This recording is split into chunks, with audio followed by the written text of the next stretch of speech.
You write these characters and you have an idea in your head of who this character is. And then when you start seeing actors bringing something to that character, it starts to open up your eyes and thinking, actually, I wasn't expecting it to be that character, but that really works. Everyone was just like in awe of the principal talent and the performances that Tom Keegan got out of them. When you bring together a team of people who are really committed to the story and the characterization, the actors feel it, and we're really fortunate to find fantastic people to fit those roles.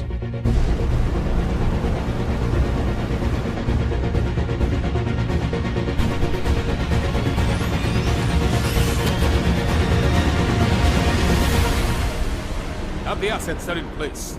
We want the option to go mobile if we have to. My favorite character is Sinclair, who's played by David Harewood. When I watched the first read-through, I instantly knew, like, this is going to be a great story. The moment he kind of opened his mouth and started reading kind of Sinclair's lines, you go, yeah, that's him.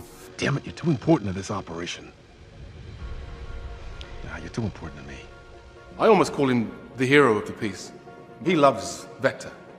He's a soldier. He's been fighting for Vector since he was a boy. On one hand, he's caring for you. On the other hand, he has this kind of almost brutal motivations where he said the only way we can ever be safe is by eradicating our enemy. He makes you want to fight for him, and you start to see that he may not be the good guy that you think he is. He has seen the worst of his enemy. And now that they are here on our planet, with just a wall between us, he feels almost kind of violated. And that's something that initially you can kind of relate to. But then you meet these other characters and they kind of hold up a mirror to what it is that you're doing. And of course the key character in that is Echo. She's sort of an outsider. Her mother is a Helghast and her father was Vectin, so she is a half-breed. Because of the background she has, the family she comes from, you can see that she's also going through a change in how she views the world. She's not caught up with allegiances. That doesn't really matter with her. She does crave companionship, but she's never really had it, so she's completely comfortable standing on her own and standing up for what she believes in, even if that means she's doing so by herself. She again represents the crossover that we're trying to do. So Vectin's good, Helghast bad. There's a middle ground. Both sides help to destroy this planet. We cannot let the same thing happen to Vector.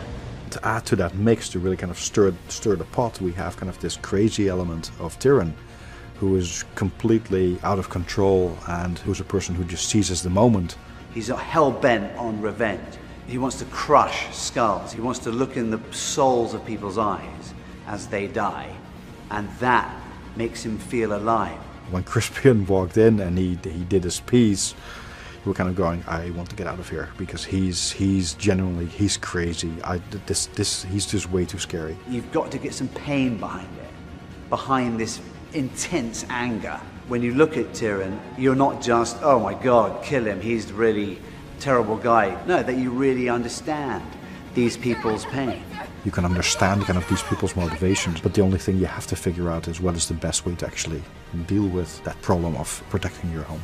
Video games in the past haven't always had that kind of depth and that richness for an actor, and so it's been really a joy to kind of, bring this whole team together and really explore this story. It may deviate from kind of the mental image that you had, but at the same time it's far more interesting to see it portrayed in that light. These new consoles, the new game engines, the facial capture allow the story to be told so much more through the eyes of the characters and the voices and the performances. It's a tremendous new opportunity.